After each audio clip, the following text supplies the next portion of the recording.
right. Yeah, we can clap for that. That was Ellie's voice, by the way, if you didn't know that. So, hey, welcome. We're so glad you're here today. If you were here last week, I'm sorry, Josue forgot to pay the power bill.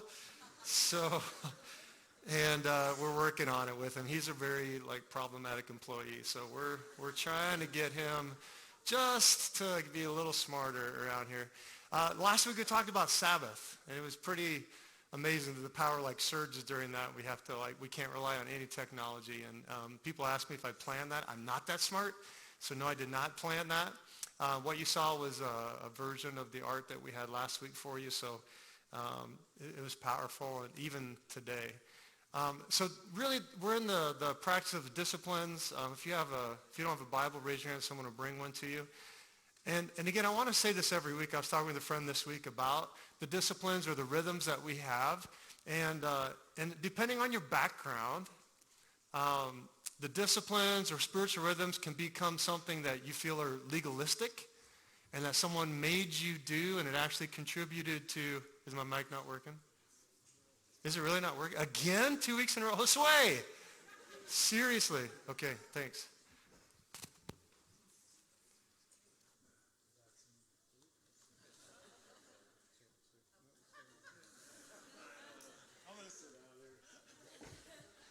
Check. All right, we're on now? Okay, all right. This is actually nice down here.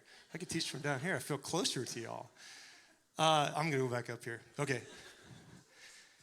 So depending on your background, like your church background, spiritual disciplines can be something that you might see as legalistic. For me, it was. Growing up in a church, I was told, you do this.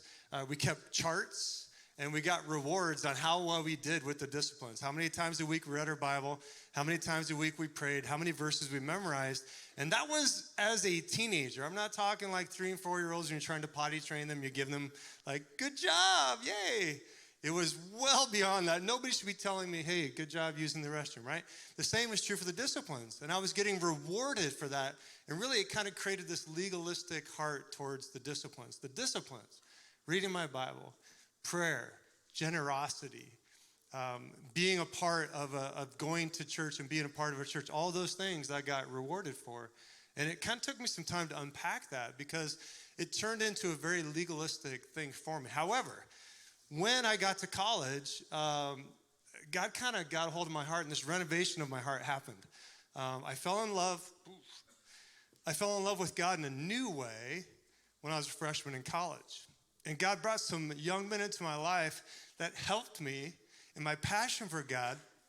And because of that, we developed some disciplines, some rhythms, some habits that we would get together every Monday night and say, how are you doing?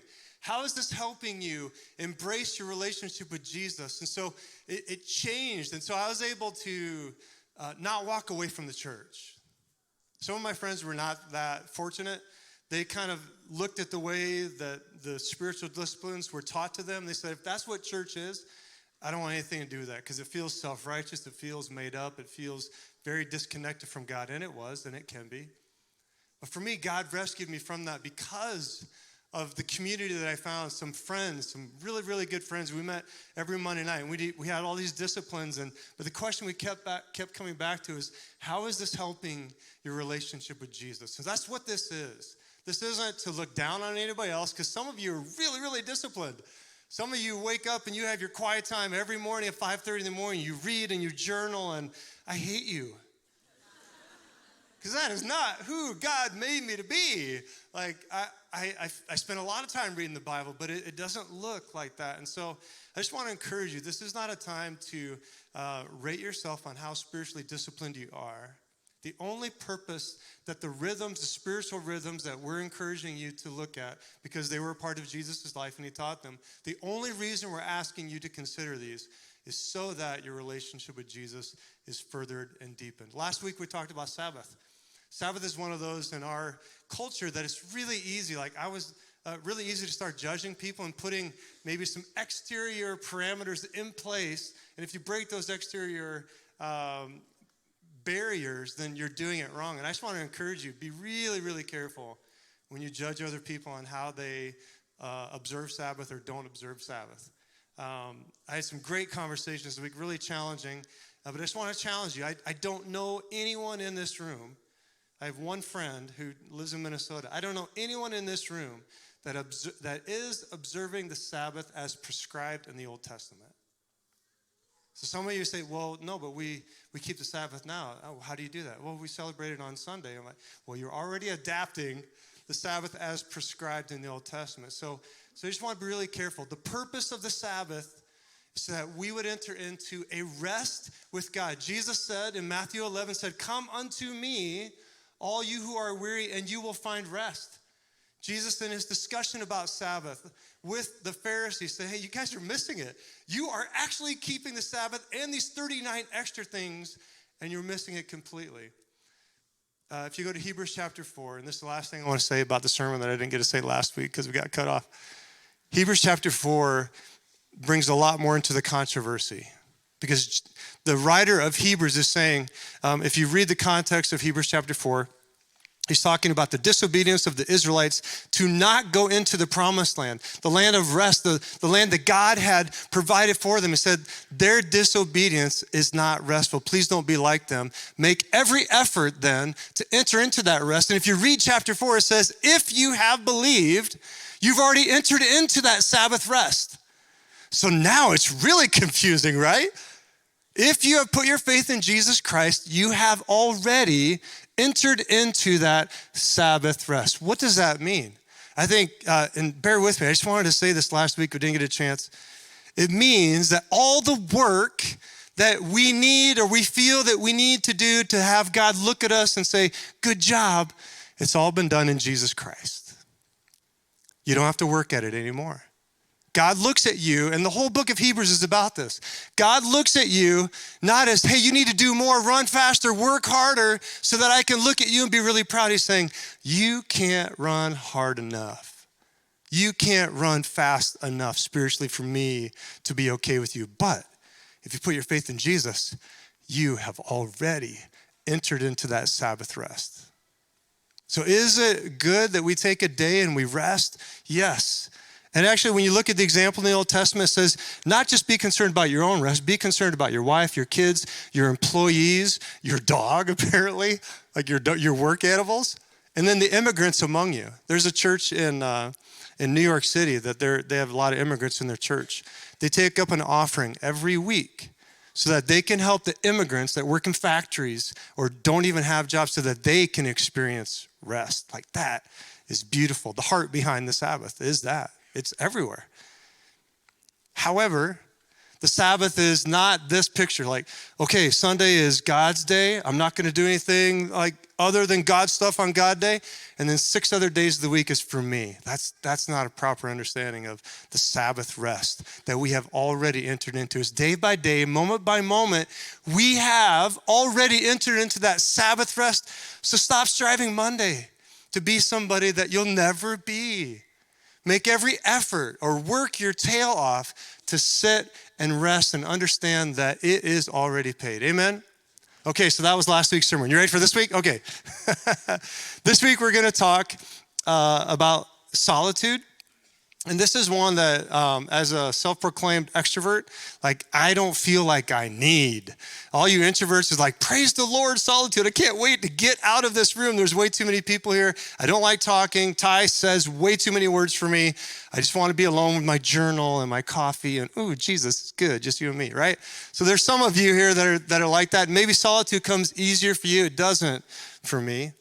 I want to show you a picture of the quietest room on earth. This is actually in Minnesota, and I don't know that guy's name. I'm sorry. It's named after him. It's something like Orlam or something. It's in Minneapolis, and I was talking to Linfield like, hey, we should take a road trip, and because he's never been to it either. This is the quietest room on earth, Guinness World Record. They lost it for a while. There's a place in Massachusetts, I think it was Sony that built a quieter chamber, but I think they regained it. And if you look, you can't really see the floor, but he's standing on a mesh floor. And so there's no reflective surface in the entire room. The side, those triangles that you see poking out there, those are 1 meter long, and the room absorbs every sound that comes. So there's no echoes. It's like an anechoic chamber, right? So you can actually pay like $200 or $400 to go and get a tour. I'm not going to do it. I'm going to tell you about it. You don't have to go. And so it's interesting. What I read was that the longest any person has ever been able to exist inside this room is 45 minutes, which is interesting, right? So what happens is as you go into this anti-echo chamber, you begin to hear the sounds of your own body. So you begin to hear like if you have tendonitis, anybody have tendonitis? Yeah, your ears start ringing and you hear this really loud ring. Some of you struggle with that now, right? Turn down your hearing aid. What's that? Right? And you can hear your bones like grinding on one another. You can hear the blood pumping. There's a guy that described his experience. He has a fake heart valve, a mechanical heart valve. He could hear it pumping. You can hear your pacemaker pumping. Like you can hear all these things, and it drives people crazy, and they can't stay in there any longer. It's very interesting. Now, the question I would have is, are those sounds not present when we're outside that room? No. Like your body's making those noises. It's just there's plenty of other things to distract us from hearing those noises. But your body's making those noises the entire time. Some of you are louder than others, by the way. Like your bones are a little creakier than others. So that's the idea of solitude. One of the problems that we have is that we live in a world, we live in a culture where we have so many distractions that sometimes we can't hear what's going on inside our own soul. We for sure can't hear from God when we're running and the noise is just so loud. So that's what I want to talk about today.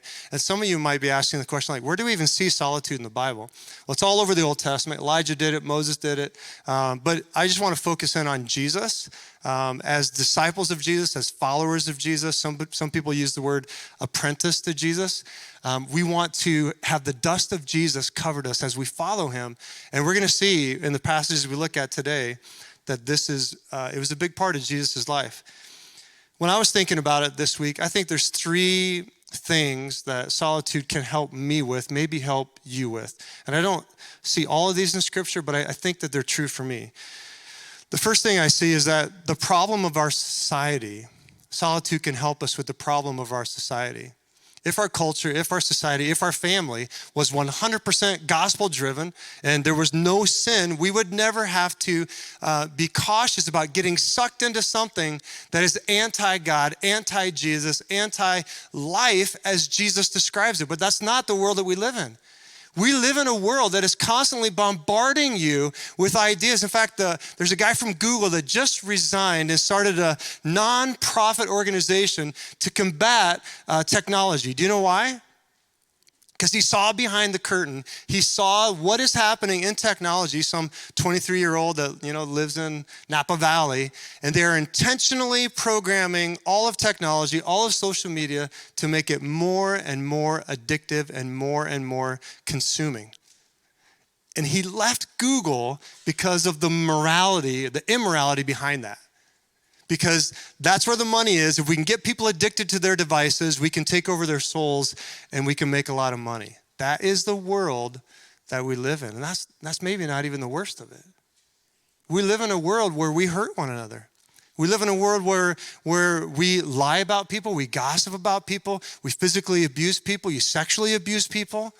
This is the world that we get sucked into. Media, and everything that is a part of that. Henry Nouwen says it this way: our society is not a community radiant with the love of Christ, but a dangerous network of domination and manipulation in which we can easily get entangled and lose our soul. I love that. I don't like everything that Henry says. We're not friends. Henry Nouwen says. But I love that because I think it's right on. We don't live in a gospel-centric community. We live in something much different, and it's easy for us to get entangled in that. So I think solitude can help us from that. We escape from that, and we kind of recenter ourselves with Jesus. The second thing I think that solitude can help us with is this continual state of distraction. That's actually a term. We live in a continual state of distraction. So let's say you do get away from society. What do? What's the first thing you do? You're by yourself in the car. What do? You turn the radio on. You really want to get away, you want to rest, you go home and you turn on Netflix, or you scroll on social media, or you do a hobby. And so we distract our minds, and we're never left alone with our thoughts to really do self-examination. I don't know how I'm going to do this with a microphone. I'm going to actually ask them. You guys want to come up and help me? Both of you?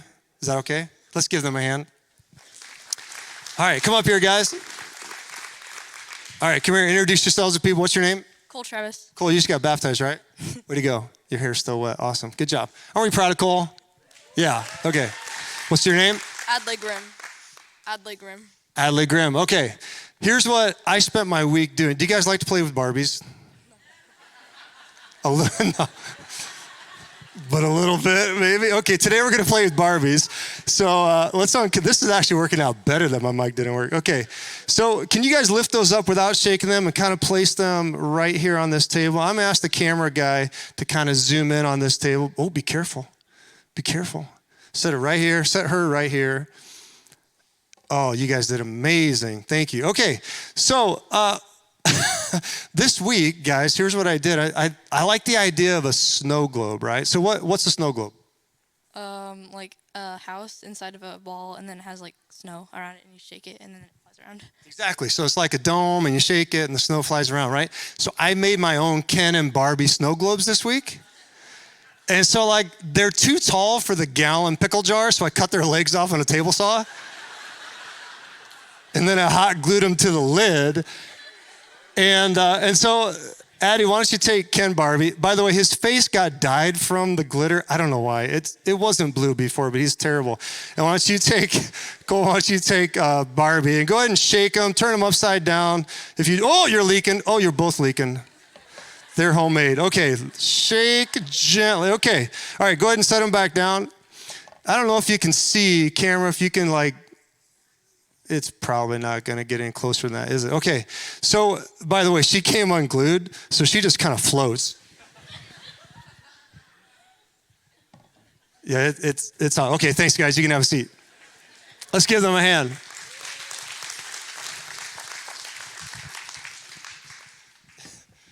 Yeah, I love this so much. I have the best job in the world. If you can see her, here's what snow globes do, right?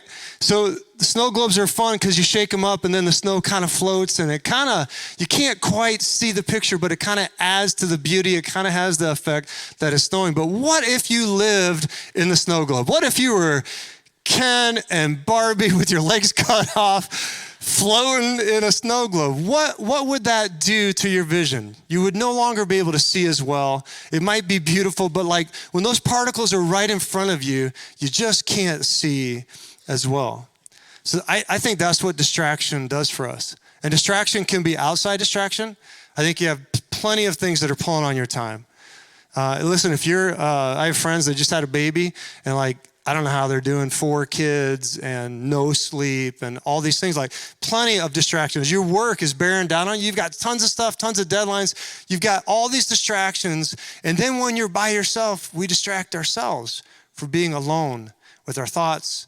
And so that's the third point that I would give you, is that I think solitude helps us with the problem of of false self. I think solitude, at its core, maybe the best thing it does is it helps us with the problem of false self.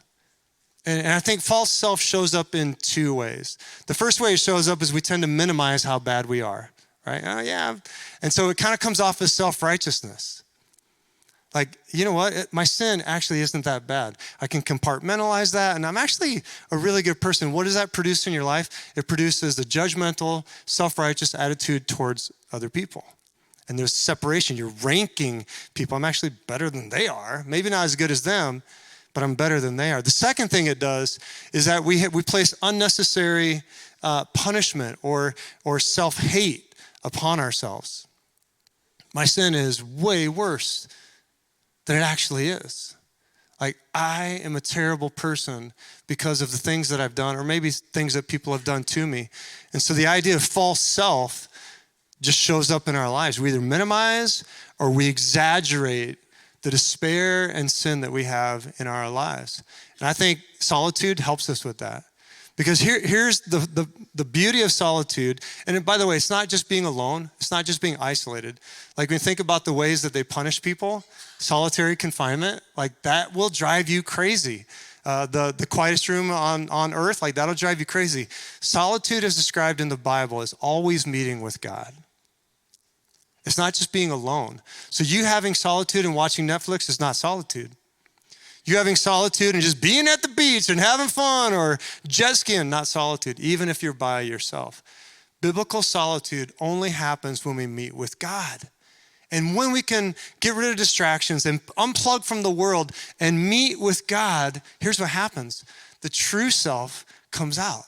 The idea that, yes, I am a sinner and I come face to face with my sin, but that I am covered by the grace and the blood of Christ, that enriches our souls, helps us get rid of the false self. So we stop judging people and we stop living in a defeated way. So let me show you the passages that Jesus, well, we won't have time to go through every one of them probably.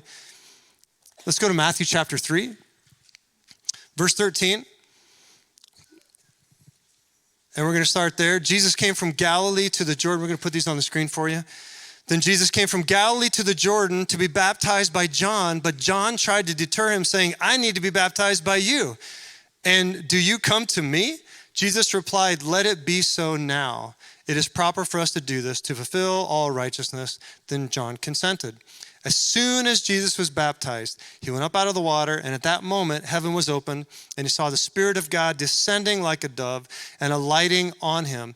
And a voice from heaven said, this is my Son, whom I love. With him I am well pleased. Then check out chapter 4, verse 1. Then Jesus was led by the Spirit into the wilderness to be tempted by the devil. After fasting 40 days and 40 nights, he was hungry. The tempter came to him and said, if you are the Son of God, tell these stones to become bread. Jesus answered, it is written, man shall not live on bread alone, but on every word that comes from the mouth of God. And we're going to stop there, but he continues on with the temptations of Satan in the wilderness. And it's kind of weird, right? You're like reading this, like, why did the Spirit lead him into the wilderness? And isn't that just like Satan to like wait till you're weakest, at your lowest moment, and then attack you there? I think for a lot of years I read it that way. But when I think about Jesus at the very beginning of his ministry, I think he was actually at his strongest. I don't think that the reason that Jesus was able to defeat Satan is that he was so weak and so hungry, and Satan came to him at his weakest moment, and good job, Jesus. Way to fight off Satan when you're at your weakest. What if that was the reason, the very reason that Jesus was strong?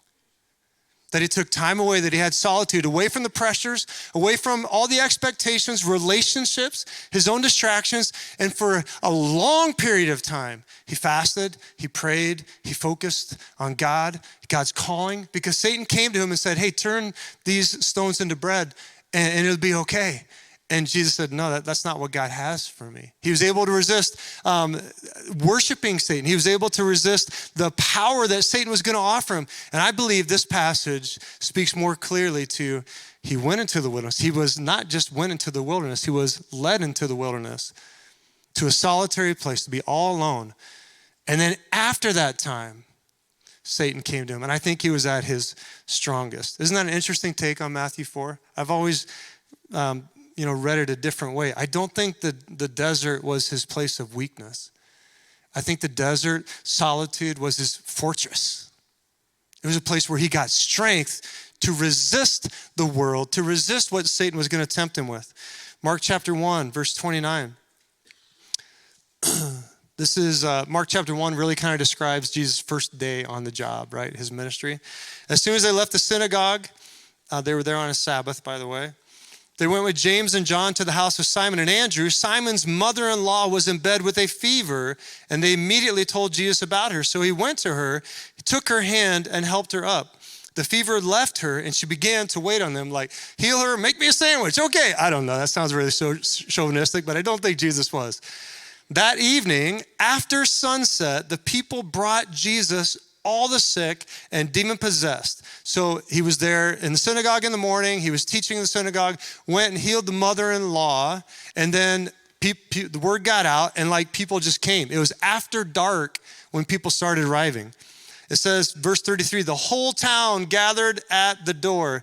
Jesus healed many who had various diseases. He also drove out many demons, but he would not let the demons speak because they knew who he was. Verse 35, very early in the morning, while it was still dark, Jesus got up, left the house, went off to a solitary place where he prayed. He didn't just get away, he met with God. Simon and his companions went to look for him, and when they found him, they exclaimed, everyone is looking for you. Jesus replied, let us go somewhere else to the nearby villages so I can preach there also. That is why I have come. So right now we have two stories. One, Jesus, the first thing he does to resist temptation, to resist Satan, he goes into the wilderness, he meets with God, he spends time praying, spends time fasting, spends time, I believe, kind of examining, okay, God, what do you have for me? What are the things that might get in the way of that? I'm here to do your mission. The second story is he's just getting overrun with people that need healing. And I don't know if you've ever felt that. Like I just have so many needs, people that need me. And then Jesus makes a discipline. He doesn't sleep in. He said, you know what, even more than sleeping in after I've been up all night healing people, if I really want to be strong, if I really want to stay true to the mission of God, I'm going to get up early before everybody else is awake, and I need to go be alone with God. It's amazing. He creates space for solitude, but then do you see the last part of that passage? It's with the purpose of ministry. It's not just so the introverted Jesus, I don't know if he's an introvert or extrovert, maybe the perfect blend of both, right? It's not just, hey, I got to go recharge my batteries. I've been up like healing people all night. He's like, I need to meet with God because something about ministry sucks the life out of me. I just need to recenter on what God has for me, and now I'm back at it. Do you see that? Like he got away, he was doing ministry, then he got away, and then he's right back at it. He said, this is why I came. But the power, I'm going to say the source for that, the strength, the fortress part of it comes from his solitude. Mark chapter 6, verse 30. The apostles gathered around Jesus and reported to him all that they had done and taught. So the apostles got sent out and they're doing all this ministry. They come back to Jesus. Jesus, like we perform miracles and all these things and it's going amazing. Then in verse 31, then because so many people were coming and going that they did not even have a chance to eat. Okay, so I don't know if you've, like your job is so hard and you've ever worked through lunch and worked through dinner and you like it, but it's kind of exhausting. You're starting to feel lightheaded because you've skipped a couple of meals. Or if you're a mom, like you can't even like use the restroom alone. You can't get any time alone because your kids are just always there and you're just exhausted. That's where they were. They didn't have enough time to eat. They're so in love with what they're doing and it's meaningful that they aren't even having time to eat. And then Jesus interrupts. Jesus says, hey, stop telling me stories about how amazing ministry is.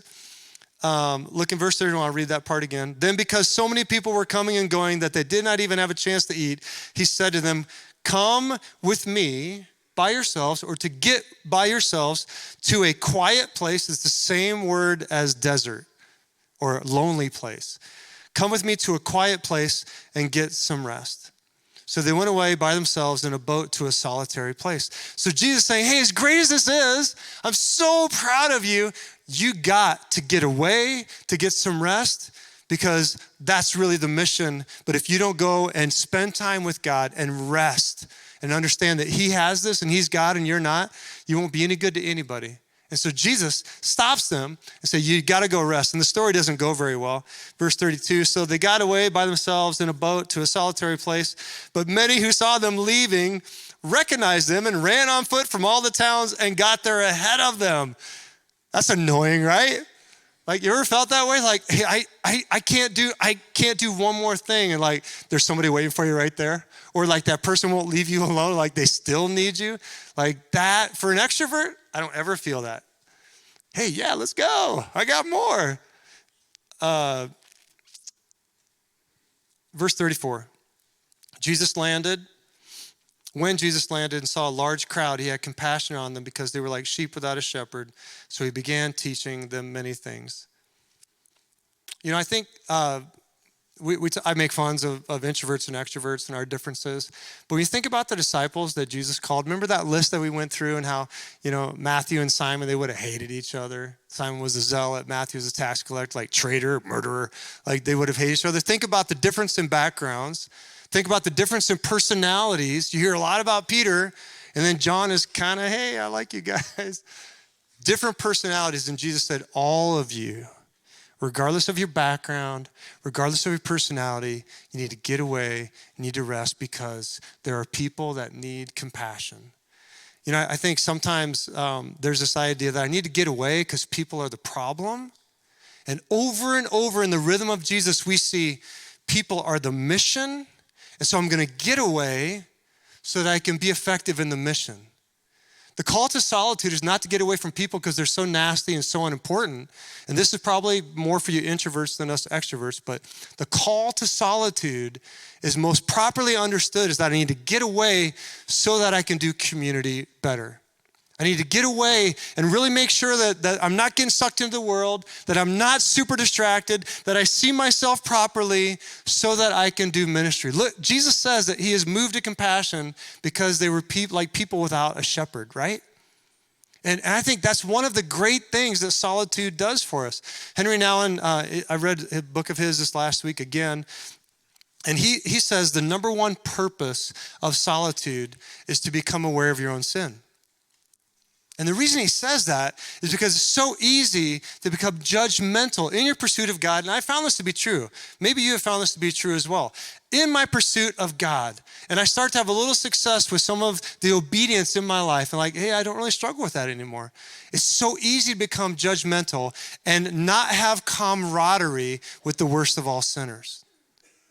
Jesus purposed it into the disciples. Hey, the reason you're getting away is so that we can show compassion. Compassion is birthed out of solitude because compassion is birthed out of this non-false self conversation with God. Compassion is birthed out of, I have empathy with that sinner because I am a sinner. And without the grace of God, I'm exactly the same. So I have camaraderie, I have empathy, I have compassion. Do you see how those are connected? When we go to God and we have solitude, it creates compassion, creates empathy. I'm going to use the word that Henry Nouwen uses, camaraderie with sinners. We're the same. We're not separated. We're the same. Come and sit under the grace of Jesus. It's beautiful because I'm just like you. Luke 5. This is a quick one. Yet the news about him spread all the more so that the crowds of people came to hear him and to be healed from their sickness. But Jesus often withdrew to lonely places and prayed. I don't have time to read all of them, but there's at least 9 in Luke where Jesus often would get away to pray. Again, he's not getting away to I just got to recharge my batteries, I'm depleted. The way that he gets away for solitude is always to meet with God. Think about Jesus just before he got arrested. What was he doing? I need to get away. I need to pray, drops of blood, because I'm so focused on, God, if there's any other way to get this done, let's do it that way. If there's any other way, let this cup pass from me, but not my will, but yours be done. He's having a conversation with God. That's solitude. Relaxation is not solitude. Being alone is not solitude. Solitude, scripturally, is defined, if you want to follow Jesus' pattern, solitude is getting alone and being with God. Being alone with God and saying, I'm going to push out the distractions of this life. I'm going to push out the temptations of this life. I'm going to push out the false self that I have. And God, would you lead me? Would you guide me? Would you restore me? Would you save me? Last one, because we're just running out of time. I have like 6 more. Surprise, right? Look at Matthew 14 with me. This is a really interesting one to me. Matthew 14, we'll start in verse 6. Do you guys know the story about John the Baptist? He was preaching against Herod and his family, and they were in sin. And he's just like, God's not pleased. You can't sleep with your brother's wife and expect God to be okay with that. So he's calling out sin. And this is kind of towards the end. John's been arrested, and this is the end of his story. On Herod's birthday, the daughter of Herodias danced for the guests and pleased Herod so much. She must have been a great dancer, like MC Hammer. that he promised with an oath to give her whatever she asked. Prompted by her mother, who was an evil, evil woman, she said, "Give me here on a platter the head of John the Baptist." The king was distressed, but because of his oaths and his dinner guests, so the pressure to not lose face with his dinner guests, he ordered that her request be granted and had John beheaded in the prison. His head was brought in on a platter and given to the girl, who carried it to her mother. John's disciples, so the ones that were following him as a rabbi, came and took his body and they buried it. And they went and told Jesus. That's the background for verse 13. Isn't context important? Now let's read verse 13. When Jesus heard what had happened, he withdrew by a boat privately to a solitary place. I think solitude, so Jesus was 100% God, 100% human, right? And I don't know what feelings Jesus would have been having at that time, but they probably weren't amazing. You know, I think there's been some environments that I've been very sorry that I've bared my soul. Like, I'll share something with somebody and like it gets shared all over. And I'm like, that's the danger of being in community, right? Somebody's going to share something I didn't want them to share. I thought I could trust them. Like, I was looking for a place to unload and be honest and be completely transparent, and it blew up in my face. It's going to happen. If it hasn't happened to you, awesome. You got a good small group. But Jesus didn't get together with his disciples and said, "Oh, guys, I'm so sad. Just hug me, hold me, right? Give me a bro hug. That's what I need to get me through." He doesn't go binge on Netflix, doesn't like go eat cake, like a whole cake by himself. Like, ooh, this is so amazing. Doesn't go to a local pub and start drinking away his worry. What does he do? He gets away by himself. And I believe that the context would show that he is overcome with sorrow. And in that sorrow, in that brokenness, he says, the only place that I want to meet, the only person that I want to meet with right now is God.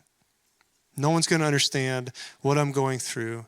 And so he retreats to a solitary place for his soul because of the corrosion of everything around him, the sadness of everything around. He says, I have to be alone with God. Again, we see the pattern of solitude for Jesus is not just alone time to recharge our batteries. Like if you're a boxer and like you get into the ring and you box and you get into the corner and they give you water, they massage your shoulders and ding, ding, go back in so I can fight better. It's not just to recharge your batteries. It's to meet with God.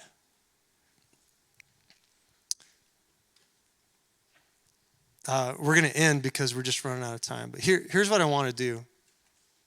I want to remind us of the three things that we talked about.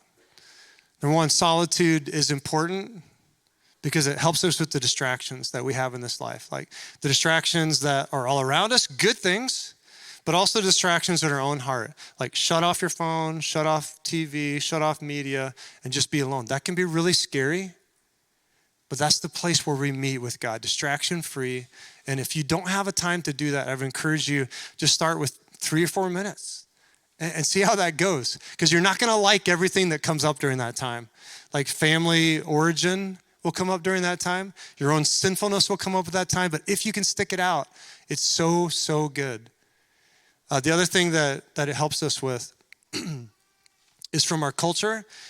We are being bombarded with images, ideas, philosophies of our culture that say, hey, this is really what's important. The only way to insulate yourself from being sucked in, I'm going to say by a corrosive culture that is not friendly to the gospel or the things of God at all, is to get away and recenter yourself on the word of God and who Jesus is calling you to be as his follower. And the third thing it helps us with is this idea of false self. So here's what I want to do. Johnny's going to come. And I'm just going to ask you to close your eyes and bow your heads. And we can experience solitude just for a minute in a room with 800 people, and that's okay.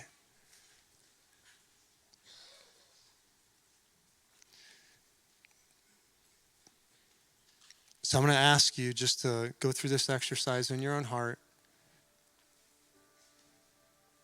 and ask yourselves these 3 questions, right?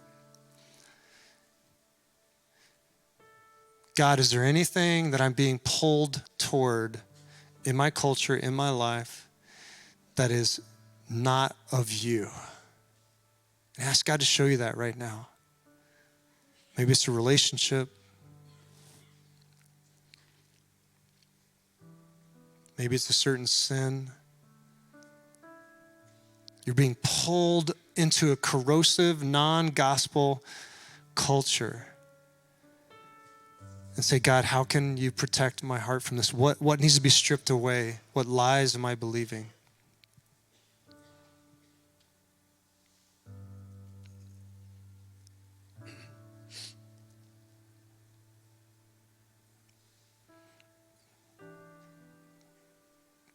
Secondly, just ask God about distractions. Am I distracting myself when I'm alone? Even in my time when I am alone, do I not want to be alone with my thoughts? So I click on TV, or I click on social media, or I try and busy my mind. I turn the radio on so that I don't have to be alone with my thoughts, and just ask him for forgiveness. God, help me to focus, to meet with you.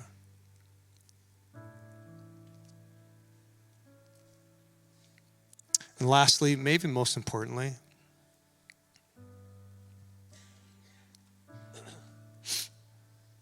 I want to do this exercise with us as a church. Think about you at your worst. The worst sin you've ever committed. The worst sin anyone's ever committed to you, like a horrendous act.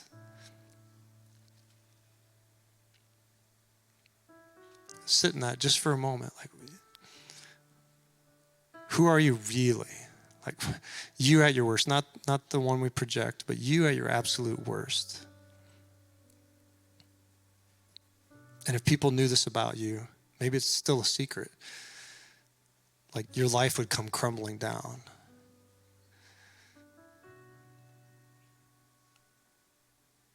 We could spend more time here, but now I want you to think about Jesus and his grace, and you at your worst, and the worst that's been done to you has no power over you.